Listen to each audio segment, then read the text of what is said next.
India develop பண்ணிகிட்டு இருக்கிற made in India 5th generation ஃபைட்டரான ஏஎம்சிஏவை பற்றி ஏதாவது அப்டேட் வருமானு எல்லோரும் வெயிட் பண்ணிகிட்டு இருந்த டைமில் யாருமே எதிர்பார்க்காத ஓஎம்சிஏவை பற்றி அப்டேட் வந்திருக்கு. இந்தியாவுடைய ஏஎம்சிஏவை பற்றி எல்லாருக்குமே தெரியும், பட் ஓஎம்சிஏவை பற்றி பலரும் கேள்விப்பட்டிருக்க மாட்டாங்க. ஆப்ஷனலி மேன்ட் காம்பேட் ஏர்க்ராஃப்ட், இதோடைய சுருக்கம் தான் ஓஎம்சிஏ.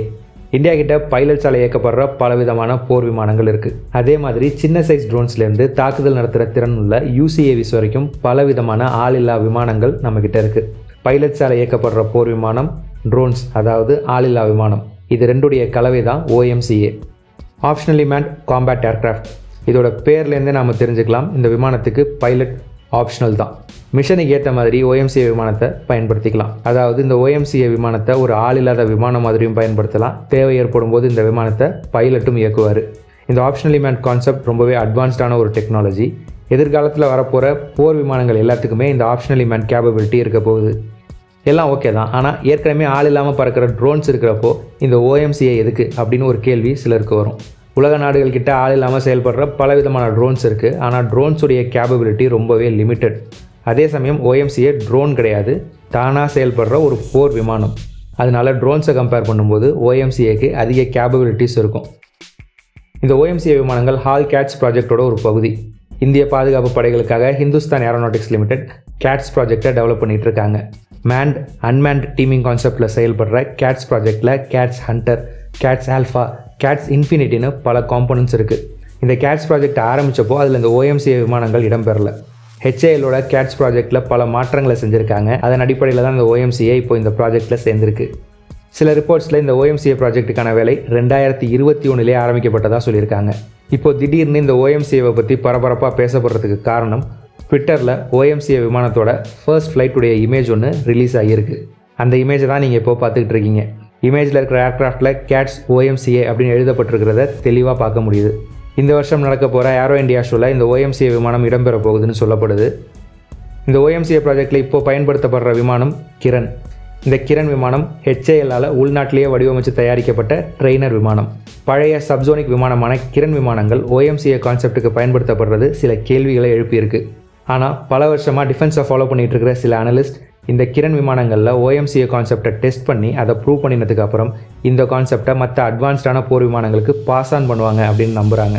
இந்த கான்செப்டை சக்ஸஸ்ஃபுல்லாக ப்ரூவ் பண்ணினதுக்கப்புறம் ஆப்ஷனலி மேன்ட் கான்செப்டை இந்தியன் ஏர்ஃபோர்ஸில் இருக்கிற மற்ற எல்லா அட்வான்ஸ்டான போர் விமானங்களையும் இம்ப்ளிமெண்ட் பண்ணவும் வாய்ப்பு இருக்குது. இந்தியா உருவாக்கிக்கிட்டு இருக்கிற 5th ஜென்ரேஷன் போர் விமானமான ஏஎம்சிஏல இந்த ஆப்ஷனலி மேன்ட் கான்செப்ட் இடம்பெறும் அப்படின்னு பல வருஷமாகவே ஒரு பேச்சு இருந்துகிட்டு இருக்குது. இந்த நிலைமையில் ஓஎம்சிஏ விமானத்தோட ஃபர்ஸ்ட் ஃப்ளைட் இந்தியா இந்த கான்செப்டில் அடைஞ்சிருக்கிற முன்னேற்றத்தை குறிக்குது. இந்த ஓஎம்சிஏ விமானங்களால் ரெகுலரான போர் விமானம் செய்கிற எல்லா வேலைகளையும் செய்ய முடியும், ஒரு ட்ரோன் செய்கிற எல்லா வேலைகளையும் செய்ய முடியும். அதனால இதோடைய மிஷன் ப்ரொஃபைலும் ரொம்பவே வைடாக இருக்கும். அதே மாதிரி ஓஎம்சிஏவால் விமானிகளுக்கு ஏற்படுற ஆபத்தும் பெரிய அளவுக்கு குறையும். உதாரணத்துக்கு 2 எதிரி இலக்கு இருக்குன்னு வச்சுப்போம். ஒரு இலக்கு எல்லை ஓட்டின பகுதியில் சேஃபான ரேஞ்சில் இருக்குது, இன்னொரு இலக்கு பல கிலோமீட்டர் எதிரி எல்லைக்குள்ளே இருக்குன்னு வச்சுப்போம். சேஃபான ரேஞ்சில் இருக்கிற இலக்கை பைலட் தாக்கி அழிச்சிருவார். எதிரி எல்லைக்குள்ளே இருக்கிற 2வது இலக்கை யூஏவி அதாவது ட்ரோனை வச்சு தாக்கலாம். ஆனால் அந்த இலக்கு இருக்கிற இடம் யூஏவி ரேஞ்சை விட அதிகமாக இருக்கிற பட்சத்தில் விமானி தான் ரிஸ்க் எடுத்து எதிரி எல்லை உள்ளே போய் அந்த இலக்கை தாக்கி அழிக்கணும்.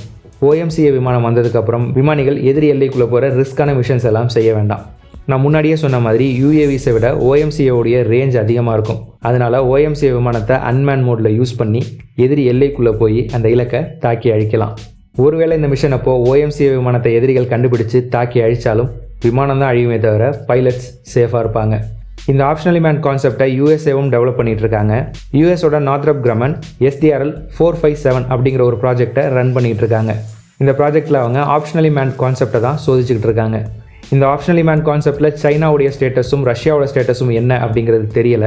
ஆனால் சமீபத்தில் சைனா சோதிச்சா அவங்களுடைய 6th ஜென்ரேஷன் போர் விமானத்தில் ஆப்ஷனலி மேன்ட் ஃபியூச்சர் இருக்கலாம் அப்படின்னு ஸ்பெகுலேட் செய்யப்படுது. இந்தியாவோட இந்த ஓஎம்சிஏ விமானத்தை பற்றி பல விஷயங்கள் சொல்லப்படுது, ஆனால் அதை பற்றி எல்லாம் எந்த தெளிவும் இல்லை. ஏரோ இந்தியா ஷோவில் இந்த விமானத்தை பற்றி இன்னும் நிறைய விஷயங்கள் தெரிய வரும். அது மூலமாக ஓஎம்சிஏவை பற்றி கிளாரிட்டி கிடைக்கும். விமானம் தாங்கி கப்பல்களுக்காக இந்தியா உருவாக்கிக்கிட்டு இருக்கிற TED-BF விமானங்களை பற்றி தெரிஞ்சுக்க எண்ட் கார்டில் இருக்கிற லிங்கை கிளிக் பண்ணி பாருங்கள். இந்த வீடியோவை இவ்வளோ நேரம் ஃபுல்லாக பார்த்ததுக்கு ரொம்ப நன்றி. இந்த வீடியோ உங்களுக்கு பிடிச்சிருந்தா இந்த வீடியோவை லைக் பண்ணுங்கள். வீடியோ பற்றின உங்களுடைய கருத்துக்களை கமெண்ட்ஸில் சொல்லுங்கள். இதே மாதிரி நிறைய வீடியோஸ் பார்க்க இந்த சேனலை சப்ஸ்கிரைப் பண்ணிக்கோங்க. இந்த சேனலை சப்போர்ட் பண்ணணும்னு நினச்சிங்கன்னா ஜாயின் பட்டனை ப்ரெஸ் பண்ணி சேனலில் மெம்பராக சேர்ந்து சப்போர்ட் பண்ணுங்கள். இந்த வீடியோவை இதோட முடிச்சுக்கிறேன். அடுத்த வீடியோவில் உங்களை பார்க்குறேன். தேங்க்யூ, பாய்.